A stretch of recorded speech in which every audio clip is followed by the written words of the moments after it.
Welcome to another episode of Whitetail Rendezvous, coming to you 6 days a week as we interview whitetail experts and hear their traditions and personal stories of the hunt. Learn more about the latest gear, discover proven tips, and the latest strategies so you can make your next hunt a success. Now, here's your host, Bruce Hutchin.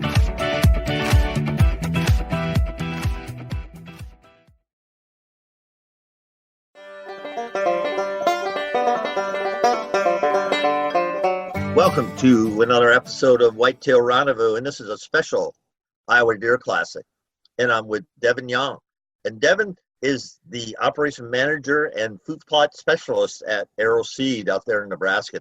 Devon, welcome to the show, and tell the folks something about Arrow Seed. Well, thank you, Bruce. Glad to be here. Arrow Seed's been around for 72 years.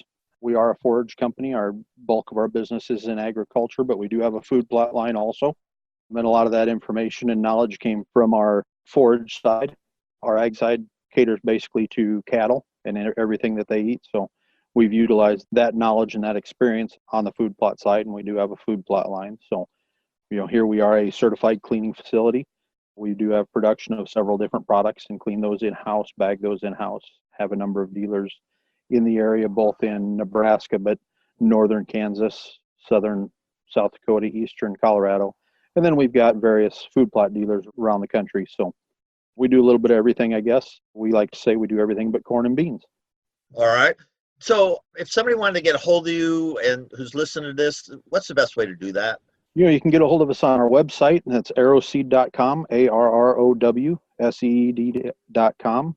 You can give us a call at 800-622-4727 and ask for somebody in food plots, and they're going to get a hold of me. So what's so special about Iowa Deer Classic? Iowa Deer Classic draws a bunch of people, and it's really become a tradition for a lot of the people that we talk to. And that's sort of the neat thing, and something different that I see in that show from other shows is that people will come and they spend the weekend. They'll come in on Friday and they'll leave on Sunday. So you see people multiple times and you get to talk to them multiple times. They'll come back with questions on Sunday that you talked about on Friday. It's just a lot of great people. Well, that's great. I know they got their wall of fame and they got 200-inch monsters on the wall that everybody can see. You can't touch them, but you sure can see them. And it's amazing what Iowa produces, that's for sure, in terms of big bucks. Now, food plots are so important for growing big bucks. Everybody knows Iowa's a big agricultural state, but even more so when we start putting food plots or kill plots around the ag land, it sure doubles down on the production and the balance and the health of your herd. Let's talk about that a little bit. Well, one of the things, I guess, with food plots and utilizing food plots is anybody can go out there and drive around, and most everybody is familiar with the fact that deer will be in particular fields at particular times of the year. So they'll be in bean fields early and then really late. They'll be in corn fields primarily for cover and feed late in the year. So they're covering it with the ag, at least in the Midwest, with the corn and beans for a lot of the time. But with food plots, you're able to sort of cater to them just a little bit and give them something that's green and growing when they want to be eating it, giving them an opportunity for something different. When I talk to a lot of customers, I say, well, I think deer are a lot like us, and they don't want to have the same thing every day. They want to have something different. And we've seen deer come into plots, and one's eating a broadleaf, be it alfalfa, clover, turnips, radish, whatever it might be, and another one's eating grass, and they're searching out those products. They're not necessarily like a cow in the aspect that they just come in and eat. They seem to have sort of a palate for something, or know that they need something, whether it's a nutritional item or if it's just a taste that they're looking for. That's interesting. We all know that whitetails will go after the acorns when they start dropping. They'll go off everything and they'll leave, perfectly good standing crops, and they'll go hit the acorns because they know they got a short window and it's high in protein. Right. Now, I've talked to some people, they say during certain times of the year, let's say the spring, those are lactating, so they want the best food, the best nourishment they can, so they can turn into milk. Yep, that's absolutely true. And that's one of the things with any food plot plan. And, like this time of year when somebody's looking at what can I do, look at planning and saying, okay, how can I improve my property? And a lot of people will either ignore a perennial because they want something for the hunting season. They want something ready. It's typically a fall plant. I want it ready for the hunting season, but they don't think about 365 days out of the year that the deer needs to eat, and giving them something that is highly nutritious and having something there right away in the spring or shortly after spring when those fawns are dropping, and having something for the mothers to get that high nutrition to then feed their fawns with, teach their fawns where to go, hold their fawns on the property. It's a big deal in food plotting. You mentioned something that we're going to talk about, and good segue is, what should be people doing right now in regards to food plots? Well, I think right now, obviously, at least here in the Midwest, we aren't going to be planting anything because we're either under snow or ice, or it's too darn cold, and it's just not time. But a person can be preparing and saying, okay, what do I want to plant? What are my plans for this year? Look at last year, the year before, and say, this is what worked and this is what didn't work. And that's sort of one of the fun things about food plotting, is it's a matter of gaining that experience and saying, okay, this didn't work. How can I change things to make things better on my property? But what can I do that benefits the deer? How do I want to break up this piece and make part of it a perennial and part of it an annual, and where do those need to be? What do I want to plant? What have they liked in the past and during that, say, hunting time frame? And what have they steered away from in that time frame? And how do I want to situate those on my property?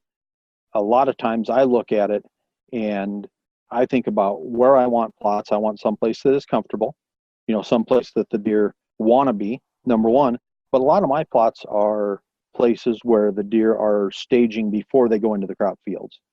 So it's almost a training process of, okay, this is where we go for lunch, little one, and this is where we go for dinner.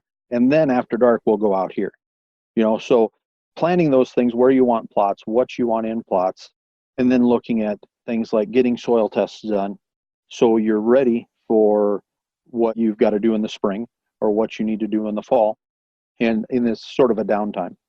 And I'm thinking, if you want to put in a kill plot, and I'm really big on kill plots. Sure. It's a short stop, and all of a sudden they want to grab a bunch, something to eat on the way, and it's a little opening, and there's some food there. So all of a sudden they're in a staging area, but they're not quite to the beans or the corn. And right. So you create a kill plot. Now, I've been told, and I haven't done it because I live in Colorado, our farm's 1,000 miles away, but I've had the guys go in and clear out, and we're talking 20 by 20. It's not right. A huge area. It's just a real small area, maybe 50 by 50. So your maximum distance is going to be 20 yards out at most. Right. Sure. But they can go in there and take the trees out and start preparing it so they can get in there and rip out the stumps and turn the soil as soon as it's able. Then they can get in and put the seed into the ground. Right. Don't be thinking those things in some of those places. If you're putting a new plot, there's a lot of work that goes into it. When do I need to start? How do I need to start? What kind of equipment do I need if I need equipment? That type of thing. So part of that thought process is what we need to be doing now. Yeah. And do you recommend people keep like journals or logs or 3-ring binders? I think it's a great idea. I don't know about your memory, but my memory's not the best when I look back. But if a person does, and I think it is a good idea, but if a person does keep those journals, not only are you learning more about what's going on, you can look back at the spring and say, well, this is what I did. How did it affect my fall? And you can look back at that for years and either come to a product, whether it's alfalfa or clover or a blend or whatever it is that seems to work best at your time of year. And that's one of the things that I always ask people is, how do you hunt? Are you a bow hunter? Bow season is typically earlier than what gun seasons are, whether it's a rifle or a muzzleloader, depending on your area. Are you a late season muzzleloader hunter? Take Iowa, for instance. They've got the early season muzzleloader hunt. They've also got a late season hunt. When do you need the deer in those spots? Because that's one thing to look at. Yeah, you think of all that. And, folks, when you go to the Iowa Deer Classic, you're not only talk to Arrow Seed, there's going to be a lot of other manufacturers and companies there. They're going to give you tips and techniques. And I recommend people go to Iowa Deer Classic or any outdoor show and, 1, attend the seminars, and 2, and then go talk to the seminar speakers, because they're more than willing to do that. Now, Devon, what is the number of your booth at the Iowa Deer Classic? We'll be in booth 832 this year, so right on the corner. If people have stopped by before, we're right in the same area. So, okay, great. And then, do you have any specials for the show for the listeners of this podcast? Anybody that comes up and mentions Whitetail Rendezvous will give 10% off their purchase at the show. Okay, so folks, a 10% discount. Mention Whitetail Rendezvous, and you're going to get a 10% discount from Arrow Seed. Wrapping up, Devon, anything else you want to say about Arrow Seed and the food plot? One of the things that I would like to mention, there's been a big push on screening materials here in the recent years. When I'm talking about a screening material, I'm talking about something that gives the deer a little bit more security. We've got a product called Green Screen that absolutely looks wonderful. We've had the plot at 14 feet tall. It's sort of an interesting product. You can use it for a lot of things, whether it's hiding a blind, funneling deer, protecting your deer from people driving by on a road. I actually have a customer that started using it, and he says his deer are coming out into a field that's on a road up to 2 hours earlier than they normally did. So if a guy hasn't taken a look at screening materials or screening plots, I'd suggest taking a look at them.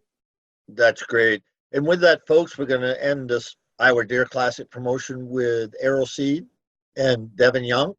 Thanks, Devon. And thank you, bro. See you soon.